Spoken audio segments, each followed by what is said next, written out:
Hello students, देखिए कल हमने टॉपिक जो लास्ट वीडियो में जो हमने टॉपिक पढ़ा है वो है काइनेटिक थ्योरी एंड रेडिएशन। उसका टॉपिक स्टार्ट तो हो चुका था, बहुत से डेफिनेशन कंप्लीट करा हमने। उसके बाद हमने एक मेन डेरिवेशन कंप्लीट किया है जो है pressure exerted by the gas molecule on the container, cubical container हमने टॉपिक ऑब्टेन किया था। उसके बाद हमने फॉर्मूला जो ऑब्टेन किया वो है pressure exerted by the gas का, ठीक है।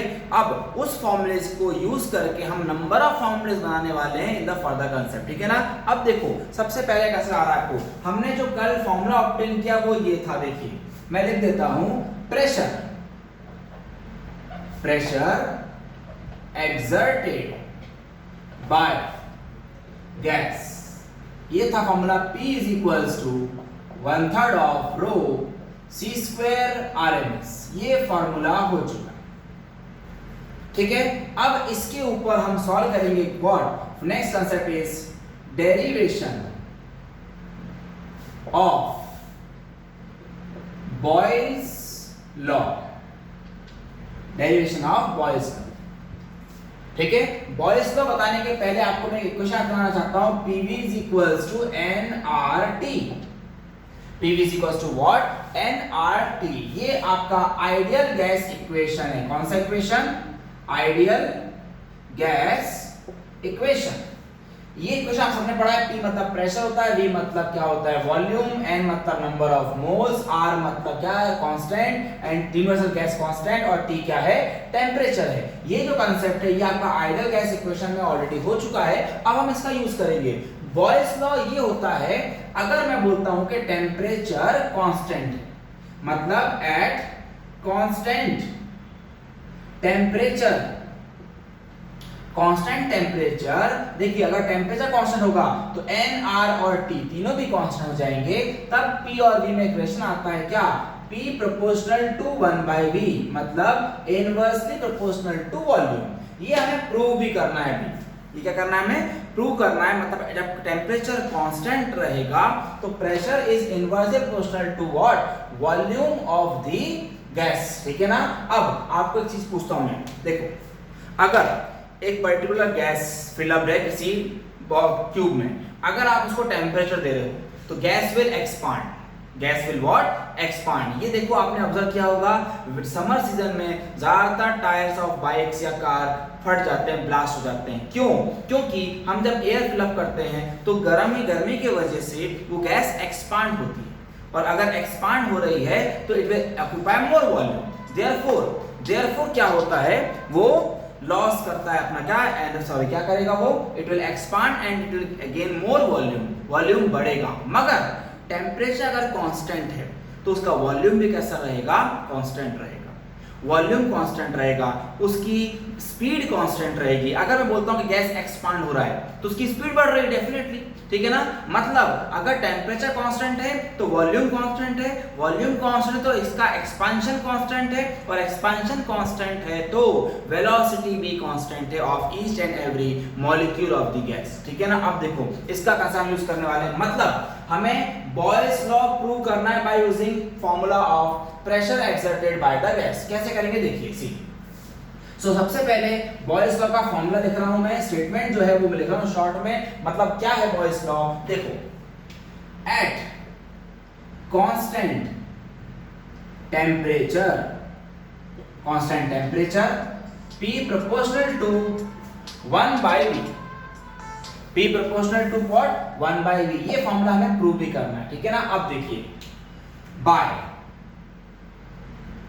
काइनेटिक थ्योरी ऑफ गैसेस हमने फॉर्मूला प्रूव किया था, P is equals to 1/3 of rho C square RMS, ठीक है।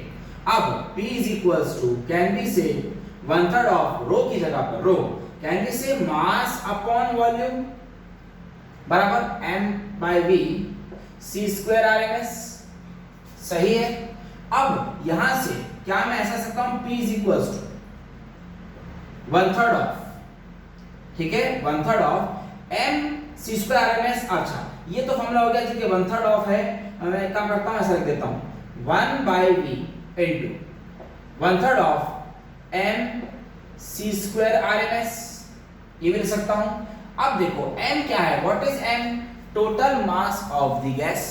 अगर मैं कंटेनर में गैस फिलअप कर दे रहा हूं तो ऐसा नहीं कि रखा रखे गैस ज्यादा बढ़ जाएगी या गैस की मास बढ़ जाएगा या कम हो जाएगा, ऐसा नहीं हो सकता। अगर एक क्यूबिकल कंटेनर, टाइट कंटेनर है जिसमें मैंने एयर फिलअप कराया, ऑक्सीजन गैस फिलअप किया, तो उसका मास कांस्टेंट रहेगा, तो m तो कांस्टेंट है। और मैं आपको अभी पूछा था कि अगर मैं किसी का गैस का, एक कंटेनर में गैस फिलअप्ड है और उसका टेम्परेचर अगर मैं कांस्टेंट बोलता हूं, टेम्परेचर कांस्टेंट बोलता हूं, तो CRMS मतलब स्पीड कैसी रहेगी? कांस्टेंट रहेगी। तो इसके ऊपर से हम ये बोल सकते हैं क्या? Eight constant temperature comma CRMS is also constant. बराबर है। तो देखिए 1/3 तो ऑलरेडी कांस्टेंट था, m ऑलरेडी कांस्टेंट है, CRMS टेम्परेचर की वजह से कांस्टेंट हो गया। तो देयरफॉर कैन वी से P is equals to 1/v into constant।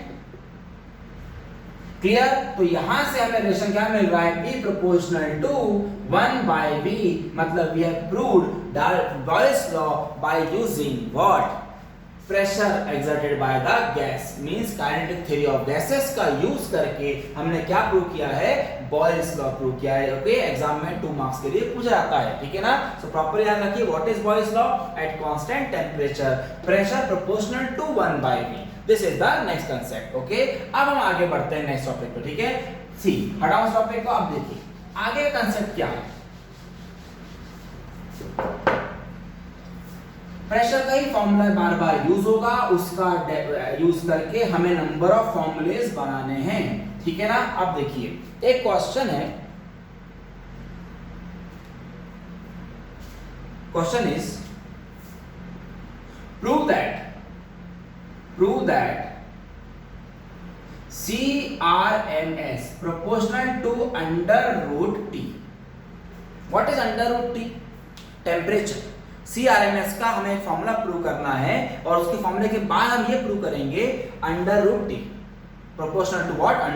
√T मतलब टेम्परेचर, ठीक है ना? नाउ अब फिर से, ठीक है, हमारे पास प्रेशर का फॉर्मूला है P is equals to 1/3 of rho C² RMS। सही है। तो यहां से क्या मैं ऐसा सकता हूं? P is equals to 1/3 of mass upon volume C² RMS। सही है। उसके बाद मैं क्रॉस मल्टीप्लाई कर रहा हूं, देखो can you multiply 3PV is equals to m C² RMS। m भी नीचे आ जाएगा, मतलब we are getting the formula of C² RMS as 3PV upon m। Clear? इसे मैं इक्वेशन देता हूं अभी फर्स्ट। अब बात करते हैं for 1 mole of ideal gas, n का वैल्यू तो 1 हो जाएगा क्योंकि मैंने 1 मोल बोला है। तो फॉर्मूला बनेगा, आइडियल गैस इक्वेशन याद होगा आपको, PV is equals to RT, क्योंकि PV is equals to nRT होता है, n का वैल्यू कितना हो जाएगा? 1, तो PV is equals to RT equation 2। अब हम इक्वेशन 1 और 2 का यूज करके, so from 1 and 2 we will get CRMS is equals to √, क्यों? स्क्वायर हट रहा है, आपका फॉर्मूला बनेगा व्हाट? 3। ओके, P V की जगह क्या आ जाएगा? RT upon n। सही है। PV की जगह क्या आ जाएगा? RT। अब मुझे बताओ, ये तो फॉर्मूला हो गया, CRMS का एक फॉर्मूला है, न्यूमेरिकल्स में यूज भी होता है, लेकिन चेक करो 3 कांस्टेंट, कैपिटल R मतलब universal gas constant, capital M मतलब mass of the gas constant. Okay, अब इसमें फॉर्मूला बनेगा CRMS proportional to √T। Check करिए, सही है। This we have to prove what? CRMS मतलब is directly proportional to square root of the absolute temperature. ये इस टाइप का न्यूमेरिकल भी आता है आपको, ठीक है, और प्रूव दैट करने के लिए आता है, ये भी 2 मार्क्स का है, ठीक है ना? Clear everybody? So this was the next concept, prove that CRMS proportional to √T। अब हम आगे बढ़ रहे हैं नेक्स्ट कांसेप्ट पे। फिर से pressure exerted by the gas he formula use होने वाला है। देखो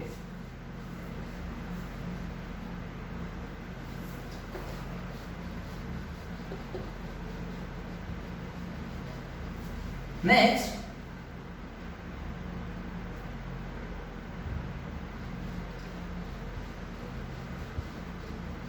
ओके, अब देखिए नेक्स्ट हेडिंग है kinetic energy of gas molecule.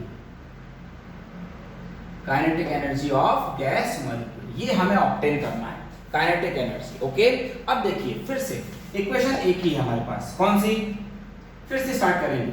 P is equals to 1/3 of rho c square RMS, ठीक है।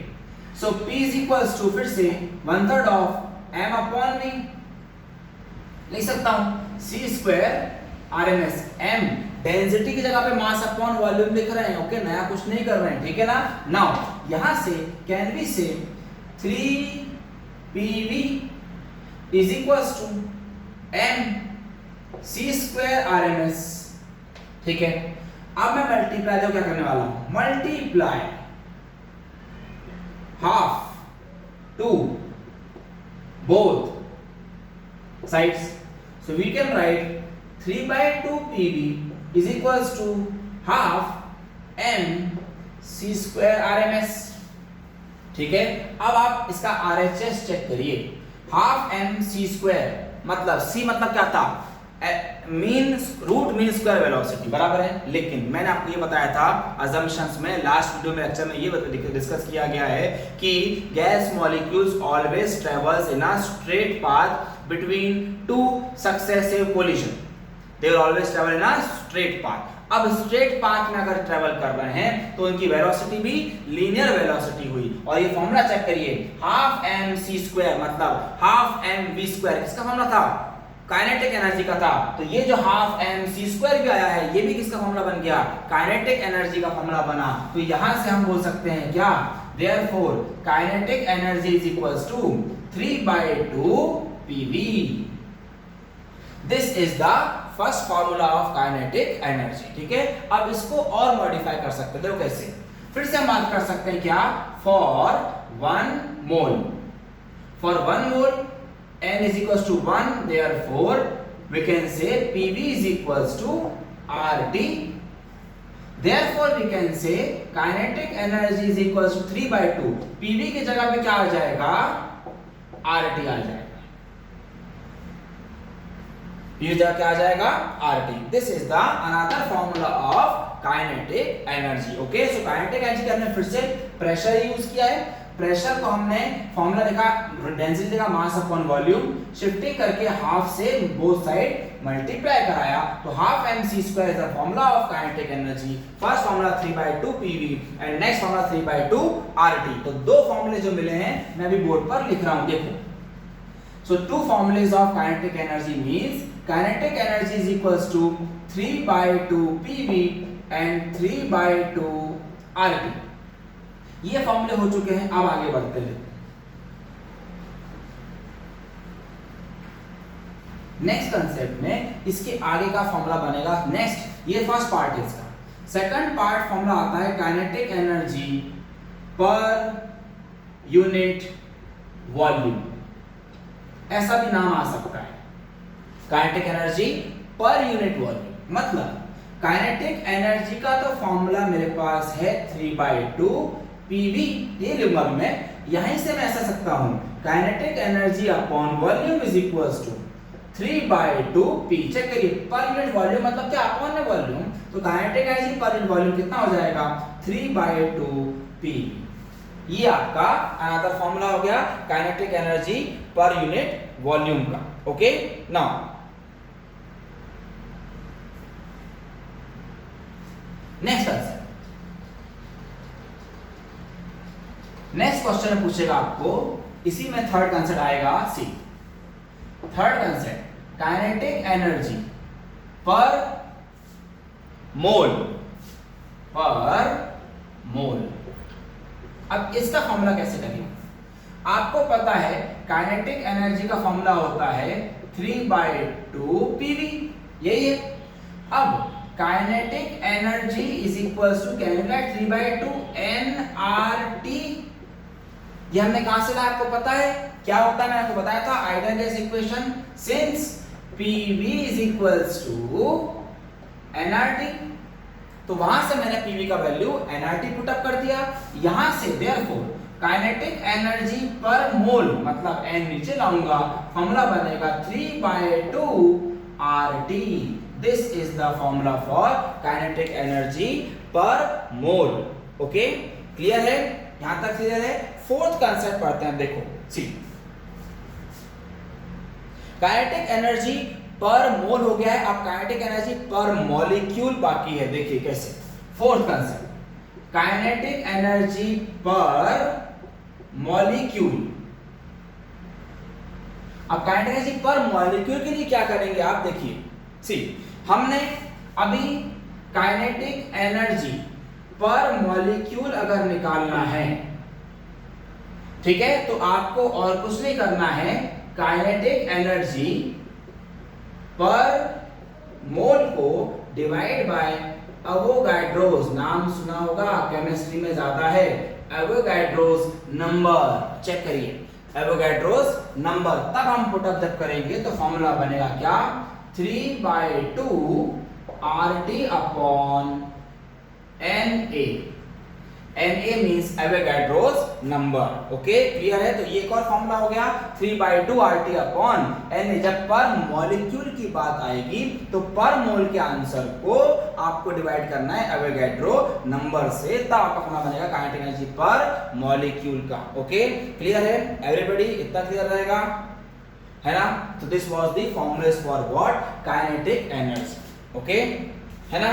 सो नाउ अब हम इसके आगे कैसे पढ़ने वाले हैं। तो ये आपके सारे यूजेस थे, सिर्फ और सिर्फ हमने कितना कंसेप्ट का यूज किया है चेक कर लो, pressure exerted by the gas molecule का यूज किया है। ठीक है ना? Clear? Now we are moving to next concept.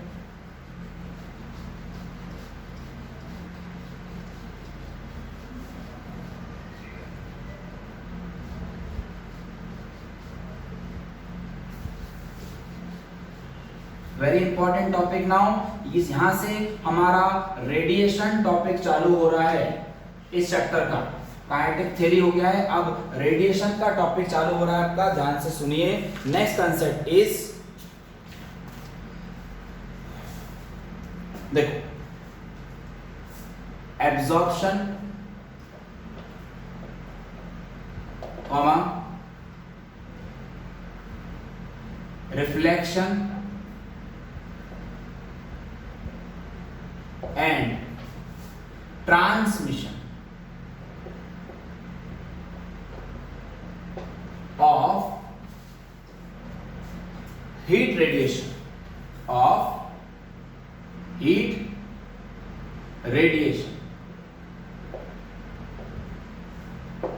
ठीक है? अब मैं एक सिंपल सा कंसेप्ट आपसे पूछता हूं। देखो, एक ग्लास का स्लैब, मैं क्या बोल रहा हूं सुनना, एक ग्लास का स्लैब है, ठीक है? ग्लास स्लैब की बात करते हैं कि this much size glass slab है, ठीक है? स्लैब सबको पता है, solid box of glass, solid, ठीक है ना, अंदर से हॉलो नहीं, सॉलिड बॉक्स ऑफ ग्लास। मैं बोल रहा हूं कि आप एक काम करते हैं, इस पर लाइट आ रहा है, यह है इंसिडेंट लाइट। अब बताओ, लाइट जब ट्रेवल करता है तो उसके साथ एक और एनर्जी ट्रेवल करती है जो है हीट। तो मैं बोलूंगा अगर लाइट आ रहा है तो डेफिनेटली हीट भी आएगा, ठीक है? अब देखो, अब मैंने बोला कि अगर हीट आ रही है क्यों और इंसिडेंट हुई सरफेस, तो आप देखो, आपने ऑब्जर्व करेंगे, आप देखना, एक ग्लास है, ट्रांसपेरेंट ग्लास बोल रहा हूं, मिरर नहीं बोल रहा हूं, मिरर में सिर्फ और सिर्फ रिफ्लेक्शन है, ठीक है ना? आपने सबने स्टूडेंट्स ने एक टॉपिक और पढ़ा होगा, 11th में ही है, रिफ्लेक्शन एंड रिफ्रैक्शन। रिफ्लेक्शन मतलब लाइट जिस मीडियम में आई उसी मीडियम में वापस चली गई। रिफ्रैक्शन क्या होता है, लाइट एयर से आई पानी में गई, लाइट एयर से आई डायमंड में गई, एयर से आई ग्लास में गई, मतलब मीडियम चेंज जब होता है उसे बोलते हैं रिफ्रैक्शन। जब मीडियम चेंज नहीं हो रहा है उसे बोलते हैं रिफ्लेक्शन, ठीक है ना? तो लेकिन आपको बताता हूं रिफ्रैक्टिंग सरफेस किसे बोलते हैं। अब जो मैंने एग्जांपल दी थी, वाटर रिफ्रैक्टिंग सरफेस है, क्यों? लाइट आ रही है और लाइट अंदर भी जा रही है, मतलब पानी के अंदर जाएगी, glass, transparent glass refracting medium है, ऑयल रिफ्रैक्टिंग मीडियम है, सिर्फ और सिर्फ मिरर, सिर्फ और सिर्फ मिरर है रिफ्लेक्टिंग सरफेस। क्या है? रिफ्लेक्टिंग सरफेस है। रिफ्रैक्टिंग कौन कौन है? Water, glass, mirror, diamond, this all are refracting surface. तो अब आपको बताता हूं, एक साइंटिस्ट था, आपने नाम सुना होगा हाइजन, ठीक है ना। अब कोई भी रिफ्रैक्टिंग सरफेस जब आप नाम लेते हो तो उस पर जब लाइट आती है, जैसे पानी आपने देखा होगा, लेक फिल्म्ड है रेस्ट कंडीशन में, सनरेज आ रही है तो हीट आएगा, सरफेस पे आप देख लोगे थोड़ा सा पानी चमकता है, शाइन मारता है। शाइन मार रहा है मतलब क्या है कि लाइट रिफ्लेक्ट हो रही है। लाइट क्या हो रही है? रिफ्लेक्ट। उसके बाद अगर आप पानी थोड़ा नीचे जाते हो, पानी के अंदर, तो आपको कुछ लेवल तक लाइट दिखता है, मतलब क्या हुआ? लाइट अंदर भी गई है और लाइट चमक भी रही है, मतलब रिफ्लेक्ट भी हो रहा है। सेम केस में यहां पर बोलूंगा। अब देखो, मैंने बोला कि लाइट आई तो ग्लास जो है वो है रिफ्रैक्टिंग सरफेस, कुछ पार्ट उसका रिफ्लेक्ट होगा, कुछ पार्ट उसका रिफ्लेक्ट होगा, उसको बोलेंगे क्यूआर, ठीक है। कुछ पार्ट उसका अंदर जाएगा, ग्लास के अंदर, जो अंदर आया है वो है एब्जॉर्ब हुआ है। जैसे आपको बोलूं, ग्लास को अगर आप धूप में रखते हो तो गर्म आएगा, बिल्कुल गर्म आएगा। अब मैं एक बार क्वेश्चन तुमसे पूछता हूं, सीलिंग, सपोज सीलिंग नहीं है, ग्लास, ट्रांसपेरेंट ग्लास, ठीक है, सनरेज ऊपर से आ रही है, तो आप अंदर खड़े हो तो आपको लाइट अंदर दिखेगा, क्यों? ग्लास। तो बताओ क्या क्या हुआ? लाइट आया, कुछ पार्ट ऊपर का ग्लास का सरफेस अगर मैं ऊपर से देखूं तो चमकेगा, चमक रहा है, मतलब लाइट रिफ्लेक्ट हुआ है। और लाइट अंदर आ रहा है, मतलब ट्रांसफर भी हुआ है, ग्लास से मुझ तक ट्रांसफर हुआ। लेकिन अगर मैं ग्लास को हाथ लगाऊंगा तो गर्म आएगा, थोड़ा मुझे गर्म लगेगा, मतलब उसने कुछ लाइट को एब्जॉर्ब भी किया। मतलब एक लाइट, एक एनर्जी 3 पार्ट में डिवाइड हुई है, कुछ पार्ट रिफ्लेक्ट हो गया, कुछ पार्ट एब्जॉर्ब हो गया और कुछ पार्ट ट्रांसमिट हो गया। 3 पार्ट में एनर्जी डिवाइड हुई, reflected, absorb and transmitted. Correct है? तो इसे बोलते हैं एब्जॉर्प्शन, रिफ्लेक्शन एंड ट्रांसमिशन। मैं क्या बोल रहा हूं, ये सरफेस कौन सा है? कौन सा सरफेस है ये? ग्लास का सरफेस है। क्या है ये? ग्लास। तो इसने क्या किया, हीट जब आया तो कुछ पार्ट एब्जॉर्ब किया, उसमें से कुछ पार्ट ट्रांसमिट कर दिया, कुछ रिफ्लेक्ट कर दिया, ठीक है। तो therefore according to law of conservation of energy क्या हो जाएगा, capital Q is equal to, can be say QR plus QA, QR है ना, plus QA and plus QT, can be say amount of heat जो आया वो 3 part में divide हो गया, तो तीनों को मैंने ऐड करा, ठीक है। अब मैं क्या कर रहा हूं देखना, ये मेन फॉर्मूला हो गया। तो अब कर रहे हैं हम divide both sides by Q। इससे क्या होगा देखो, Q बाय Q, Q है टोटल हीट, Q क्या है? Total heat. मैं लिख देता हूं यहां पर, ये क्या है? टोटल हीट जो आ रही है, ठीक है। तो Q by Q is equal to, can we say QR by Q plus QA by Q plus QT by Q। Clear? तो Q बाय Q ये तो कैंसिल हो जाएगा, we will get a particular formula as QR by Q, okay, plus QA by Q plus QT by Q is equals to 1। अब इसके ऊपर से 3 नाम मिलेंगे, QR by Q, this is called as what? R। मैं बताऊंगा R क्या है। R plus QA by Q nothing but small a and QT by Q मतलब small t will be equals to 1। This is a very important formula for the chapter. Rat equals to 1, बस ये याद रखना, rat is equals to 1। Rat क्या है? Where. Small r is equals to, formula है QR by Q। अब देखो कैसे पढ़ेंगे आप इसको, QR बाय Q मतलब क्या? It is nothing but amount, ratio of what? Amount of heat reflected to the total amount of heat incident। क्या है? It is defined as what? Amount of heat, ratio of amount of heat reflected to the amount of heat incident, and its name is small r is called as coefficient of reflection. Coefficient of reflection, ये first definition है. Coefficient of reflection मतलब small r मतलब क्या है? Coefficient of reflection. ठीक है ना. उसके बाद आएगा next A. What is A? Formula is QA by Q. कैसे पढ़ेंगे? It is the ratio of amount of heat absorb to the total amount of heat incident. Therefore formula बनेगा क्या? इसका नाम क्या रहेगा? Coefficient of absorption. Coefficient of absorption. ठीक है. और last is nothing but T. What is T? QT by Q means definition. क्या बोलोगे? It is defined as the ratio of amount of heat transmitted, बाहर निकल गया, transmitted to the total amount of heat incident. Formula will be nothing but name, coefficient of what? Transmission. Coefficient of what? Transmission. So RAT is equals to 1. This will be the very important formula. Okay. So this is called as what? Your first concept: absorption, reflection and transmission of heat radiation.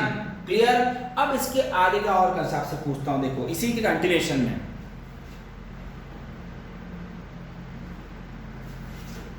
See. Now इसके आगे topic बढ़ाते हैं हम. एक word आएगा आपको, अथर्मेनस substance.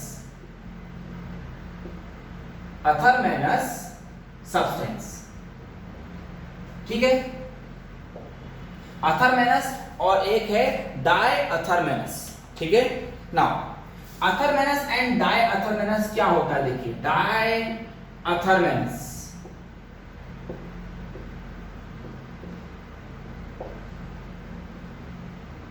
ठीक है. ये दो वर्ड है, अथर्मेनस एंड डायअथर्मेनस. मीनिंग क्या होता है वो देखो. ठीक. अथर्मेनस वो सब्सटेंस हैं जो हीट को ट्रांसमिट नहीं करते. हीट को ट्रांसमिट नहीं करते. जैसे एग्जांपल होता आपको मैं. देखो वुड. ठीक है ना. वाटर, कॉपर, ये एग्जांपल है.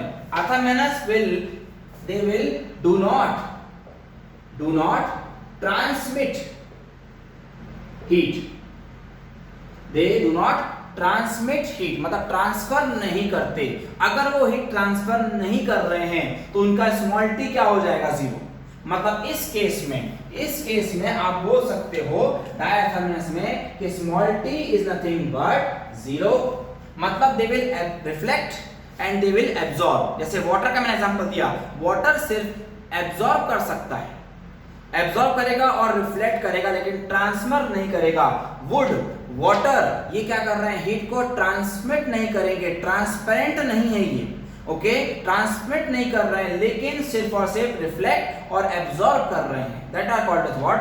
अथर्मेनस. एंड इसका उल्टा डायअथर्मेनस, दे विल ट्रांसफर. इसमें एग्जांपल क्या आ जाएगा? देखो मैं बोल देता हूं. एग्जांपल रहेगा वुड. एक एग्जांपल बताओ याद रखने के लिए. उसके बाद diathermanous. What are diathermanous? They will transmit heat. They will transmit heat. Transparent in heat. मतलब एग्जांपल मैं बोल सकता हूं इसका ग्लास. एग्जांपल क्या है इसका? Glass. This is nothing but what? Diathermanous substance. ठीक है ना. तो अथर्मेनस एंड डायअथर्मेनस दोनों में डेफिनेशन है कि the substances which do not transmit heat are called as अथर्मेनस and the substances which transmit heat are called as diathermanous. ठीक है. तो दो कंसेप्ट आपको याद रखने हैं, अथर्मेनस एंड डायअथर्मेनस. ठीक है. अब इसी के बाद एक थोड़ा सा मैं हिंट दे देता हूं, इसको मैं नेक्स्ट वीडियो में कंप्लीट करूंगा. Black body. ब्लैक बॉडी नाम समझ में आ गया होगा. ब्लैक बॉडी मतलब क्या? काली बॉडी. बराबर है. ब्लैक बॉडी मतलब अभी आपको बताता हूं. आप सोचते हो कि black body sir hair black है, मेरे पास शर्ट ब्लैक है. ठीक है ना. बराबर. ठीक. उसके बाद बोल सकते हैं हम क्या? मेरे पास बाइक ब्लैक कलर की है, कार ब्लैक कलर की है. लेकिन ये ब्लैक बॉडी तो ठीक है, but they are not perfectly black body. They are not perfectly black body. आपको ये नाम आने वाला है, परफेक्टली ब्लैक बॉडी, ऐसा बॉडी परफेक्टली ब्लैक बॉडी। अच्छा बताओ आप लोग, ब्लैक बॉडी जो है, जैसे अपन ब्लैक जैकेट या ब्लैक स्वेटर विंटर सीजन में यूज करते हैं, लेकिन समर में हम ज्यादातर ब्लैक कलर को अवॉइड करते हैं। क्यों? आपको पता है ये कि ब्लैक कलर हीट को एब्जॉर्ब ज्यादा करता है, ब्लैक कलर में गर्मी ज्यादा लगती है, बराबर है। तो ब्लैक कलर हमारा हीट को ज्यादा एब्जॉर्ब करता है। क्लियर है? समझ में आ रहा है? एब्जॉर्ब ज्यादा कर रहा है, मतलब black body is nothing but that body which will absorb maximum light, which will absorb maximum light और मैक्सिमम हीट एनर्जी। लेकिन परफेक्टली ब्लैक बॉडी जब वर्ड लग गया, परफेक्टली, तब चेंजेस क्या आएंगे? परफेक्टली ब्लैक बॉडी अगर बोल दिया गया है तो उसका मीनिंग ये हो जाएगा कि ऐसी बॉडी जो 100% लाइट को एब्जॉर्ब कर ले। क्या बोला? 100% लाइट को एब्जॉर्ब कर ले, उसे बोलते हैं परफेक्टली ब्लैक बॉडी। लेकिन यूनिवर्स में ऐसी ब्लैक बॉडी एग्जिस्ट ही नहीं करती। हम ये नहीं बोल सकते मेरा हेयर एकदम डार्क ब्लैक है, नहीं है। आप लोगों को, हमको ऐसा लगता है, लेकिन परफेक्टली ब्लैक बॉडी वो बॉडी है जो 100% लाइट एब्जॉर्ब करेगी, और यूनिवर्स में ऐसी कोई बॉडी एग्जिस्ट नहीं करती। सिर्फ और सिर्फ एक बॉडी, ठीक है ना, उसे बोलते हैं लैंप ब्लैक। लैंप ब्लैक क्या होता है मैं आपको बताता हूं। कार्बन, नाम सुना हुआ कार्बन, लैंप ब्लैक, कार्बन, ठीक है। जैसे आपको बताऊं मैं, देखो चिमनी आपने पता होगा, कैरोसिन ऑयल से यूज करते थे पहले, जलता था, विक बराबर है ना, ऑयल कैरोसिन, तो धुआं ब्लैक कलर का निकलता है।